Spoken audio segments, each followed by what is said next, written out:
So we start the chapter with the accounting equation. I have already told you in the previous class about accounting equation. This is the accounting equation. Assets equals to liabilities plus capital. Assets of a firm are always equal to the sum of liabilities and capital. Here liabilities means outside liabilities, and capital is also a liability for the firm. Capital is an internal liability, whereas these liabilities represent outside liabilities like creditors, bank loans, suppliers, outstanding expenses, whatever business has to pay to outsiders, external liabilities. Here capital means internal liability.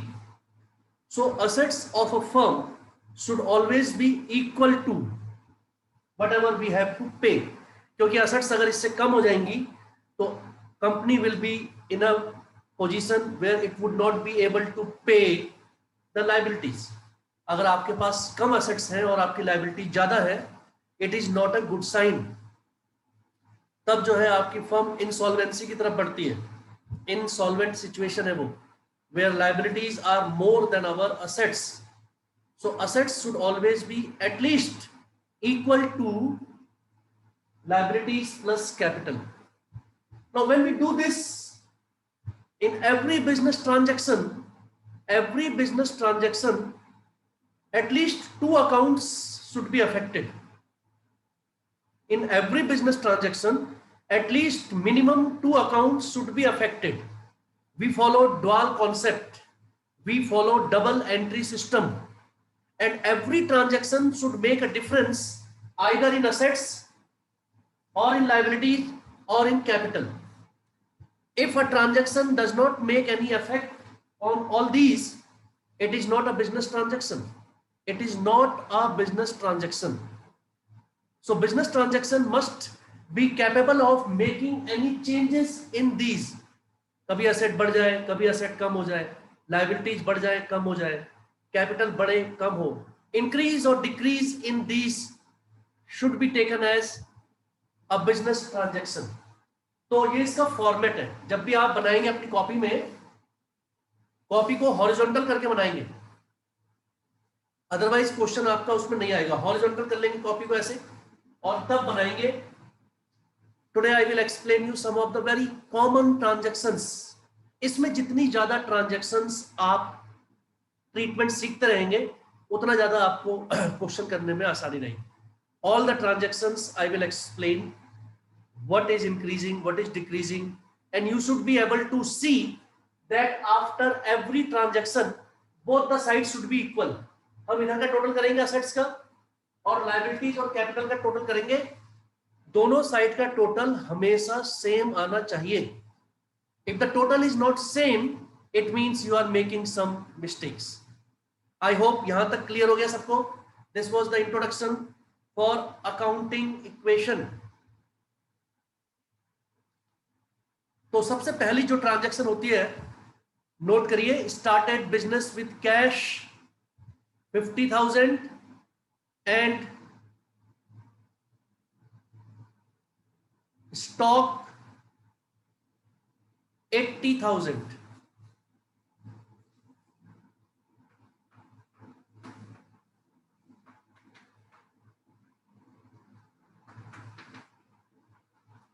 ये first वाले column में आपको transaction लिखनी है short में. आपने वहां पर लिख दिया, हमने लिख दिया छोटा सा स्टार्टेड डैश डैश डैश. आप यहां पर ट्रांजैक्शन लिखेंगे पूरी. स्टार्टेड बिजनेस विथ कैश या commenced business with cash. Commenced मतलब शुरू किया बिजनेस.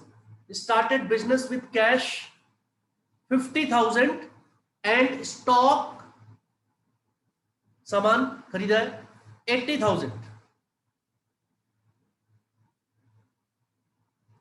तो जब बिजनेस स्टार्ट किया है तो हमारे पास ये हम अकाउंटिंग इक्वेशन अकाउंटेंट बना रहा है for the firm, from the firm point of view, not from the businessman point of view.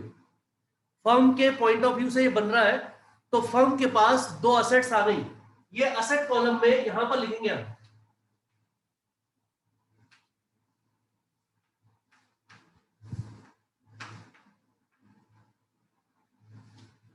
Cash and stock, दो कॉलम बना लिए हमने, कैश एंड स्टॉक। कैश के नीचे लिख दिया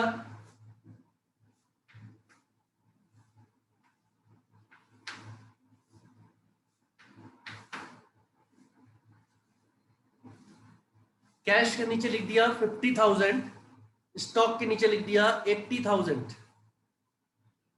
इन दोनों को ऐड किया, 50,000 प्लस 80,000 बिजनेसमैन ने बिजनेस में पैसे इन्वेस्ट किए in the at the time of commencement of business, so it becomes our capital. Business has to pay this whole amount 1,30,000 to the proprietor, क्योंकि ये प्रोपराइटर ने बिजनेस में लगाए, so we will write here in the capital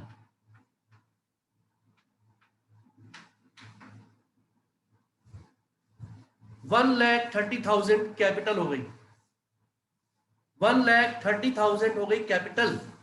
देखिए दोनों side equal हो रही है Puneet, this side 50 plus 80 asset side, और इस साइड कैपिटल हो गई 1,30,000, both the sides are equal, correct. So पहली ट्रांजैक्शन हमारी सही हो गई। दूसरी transaction, purchased furniture for cash, purchased furniture for cash 20,000। यहां पर आप लिखेंगे ट्रांजैक्शन नंबर 2,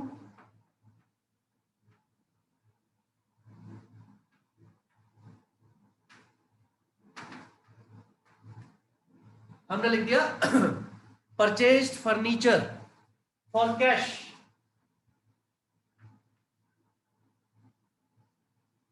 हमने फर्नीचर खरीदा है कैश में, मतलब पैसे दिए और फर्नीचर लिया, तो इसमें दो अकाउंट अफेक्ट हो रहे, एक तो कैश अफेक्ट हो रहा है। आपको यह देखना है किसी भी ट्रांजैक्शन से किस पे असर पड़ता है, असेट्स पे और लायबिलिटीज पे किस किस पे असर पड़ता है। तो आप देखिए, व्हेन आप फर्नीचर खरीद रहे हैं तो फर्नीचर लेके आएंगे, furniture will come to the business, whereas cash will go out of the business, पैसे देने पड़ेंगे हमें। तो दो चीजों पे अफेक्ट हो रहा है, एक कैश और एक फर्नीचर। फर्नीचर भी हमारी एसेट होती है, हम इधर लिखेंगे furniture in the asset column, we will write furniture, और ये वाली लाइन छोड़ देंगे, इसके नीचे लिखेंगे फर्नीचर कितना 20,000। ध्यान से देखिए, ये पहली वाली लाइन हमने छोड़ दी, हमने इससे नीचे सेकंड ट्रांजैक्शन के सामने फर्नीचर के नीचे लिखा है 20,000, और कैश में से 20,000 माइनस कर देंगे।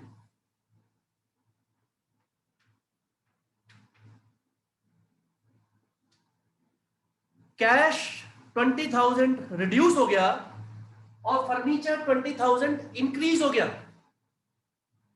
अब आप टोटल कर लीजिए, ऐसे आप टोटल करेंगे कि कैश हमारे पास बचा है 30,000, स्टॉक में कोई चेंज नहीं हुआ 80,000, फर्नीचर हमारे पास आ गया 20,000। टोटल देखिए 30 plus 80 plus 20, again total is 130 this side, और इस साइड तो टोटल में कोई चेंज हुआ ही नहीं। Again we will copy 1,30,000, again we will copy 1,30,000. These Rajal, Salome, Gurbaz, Siddhi, turn your camera on.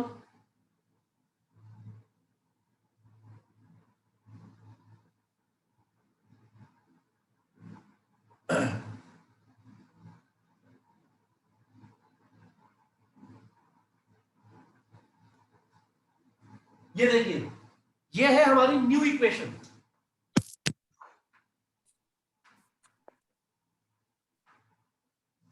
New equation, new equation है, हर equation के बाद, हर ट्रांजैक्शन के बाद जो इक्वेशन बनेगी आप उसमें चेक कर लेंगे। इस समय फर्म की पोजीशन है, कैश फर्म के पास 30,000 है, स्टॉक फर्म के पास 80,000 है, फर्नीचर फर्म के पास 20,000 है, तीनों असेट को जोड़ा तो 1,30,000 हो गया। 1,30,000 फर्म ने वापस करना है प्रोप्राइटर को, ये आ गया इधर 1,30,000 कैपिटल। अब मान लीजिए आपने स्टॉक खरीदा उधार, suppose we purchased goods for 30,000 on credit उधार।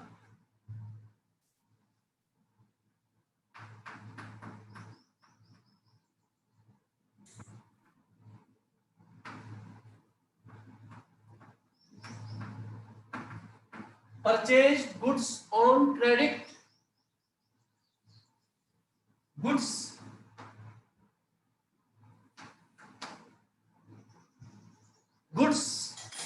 स्टॉक को कहते हैं goods, we denote goods by stock.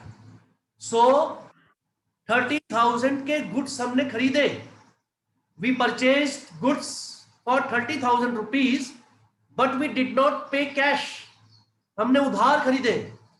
तो अगर हम उधार खरीदेंगे, जिससे हम उधार खरीदेंगे, that person will become, that party will become our creditor, that party will become our creditor. Creditors are liability, pay attention, creditors are liability, we will write this side, creditors are liability, we will write this side creditor, and we will write here 30,000,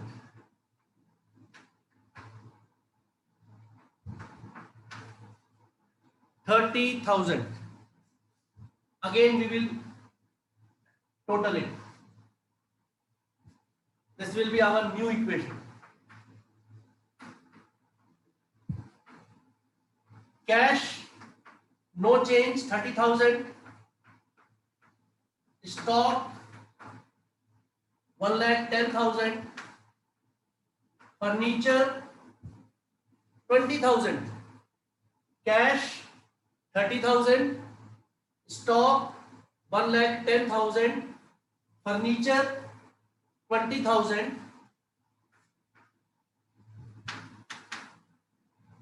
30,000 creditor,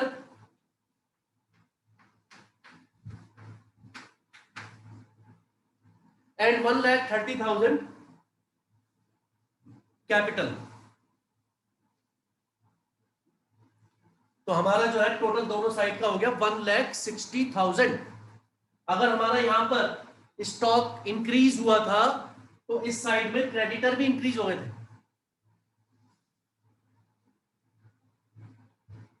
या तो दोनों side add होना चाहिए तब total same रहेगा, या दोनों side से माइनस होना चाहिए तब टोटल सेम रहेगा, या फिर एक ही साइड में प्लस माइनस होना चाहिए, जैसे ये असेट एक बढ़ी दूसरी कम हो गई तो भी कोई चेंज नहीं होगा दोनों साइड में। कोई भी ट्रांजैक्शन करे ऐसे सोच के करेंगे कि वो इस तरीके से होनी चाहिए कि दोनों साइड का टोटल हमेशा बराबर आए, both the sides total should be equal. ये ट्रांजैक्शन समझ में आ गई इतनी? Any doubt you can ask. ऐसे ही आपको बहुत सारी ट्रांजैक्शंस करनी है, there are numerous of transactions, and if you are able to do all properly then there will be no problem in the question। जितनी ट्रांजैक्शन होंगी क्वेश्चन उतना ही नंबर का आएगा एग्जाम में। 6 मार्क्स का क्वेश्चन होगा तो 6 ट्रांजैक्शन होंगे उसमें, 8 मार्क्स का होगा 8 ट्रांजैक्शन होंगे उसमें। ये हो गई। नेक्स्ट मान लीजिए अब की बार हमने जो है सामान बेचा और हमने सामान उधार बेचा, सोल्ड।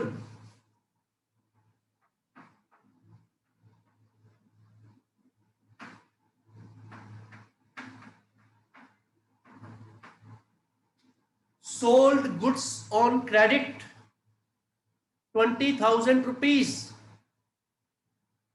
20 हमने क्योंकि बेचने के लिए खरीदी है गुड्स,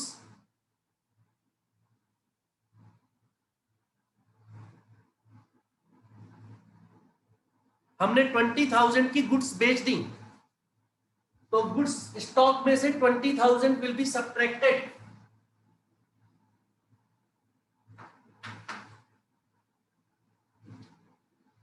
और जिनको हमने बेची हैं गुड्स उन्होंने पैसे अभी दिए नहीं है, so that will become our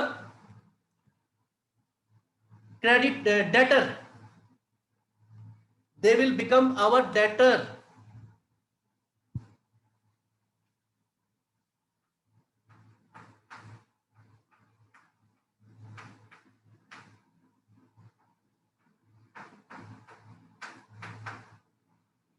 And debtors are our assets.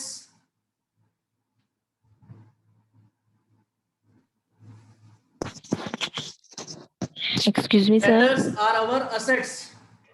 Excuse me, sir. Yes. Sir, please enter Shalomi in the class. She is saying that my network is gone. Debtors. Debtors में plus कर लिए 20,000 and stock में minus कर लिए. Again new equation.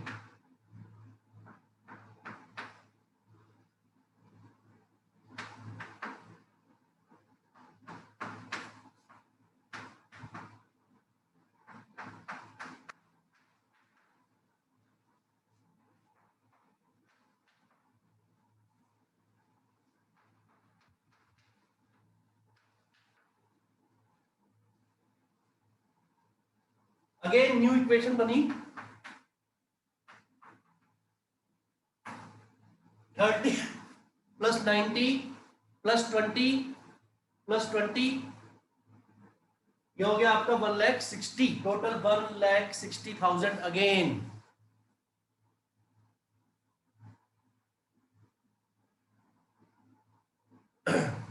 Two more transactions. Suppose any expense is made by the firm. क्या क्या expense हो सकते हैं सार्थक? कि फर्म ने कोई खर्चे किए हैं. कौन कौन से खर्चे हो सकते हैं?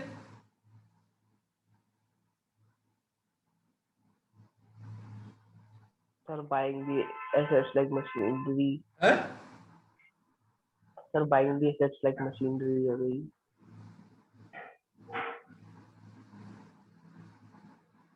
Some machinery tools. कौन से खर्चे कर सकता है?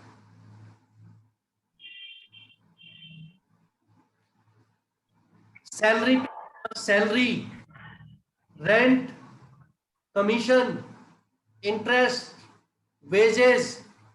तो कोई भी एक्सपेंस पे करेंगे अगर बिजनेस की तरफ से, तो कैश में से माइनस करेंगे. नोट करिए, सैलरी पेड या वेजेस पेड, कोई भी लिख दीजिए, आप कोई भी एक्सपेंस लिख दीजिए. Salary paid, wages paid, rent paid, commission paid, interest paid.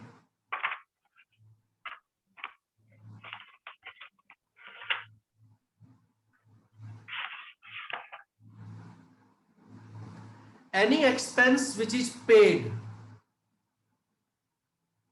will be subtracted from cash and it will also be subtracted from the capital. Capital से इसलिए माइनस होगा क्योंकि कोई भी खर्चा होगा, who will bear it? It will be borne by the proprietor.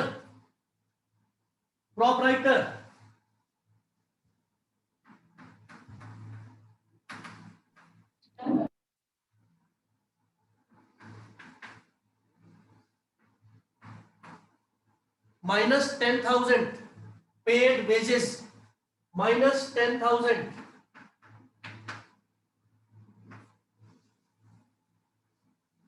New equation. Cash is 20,000.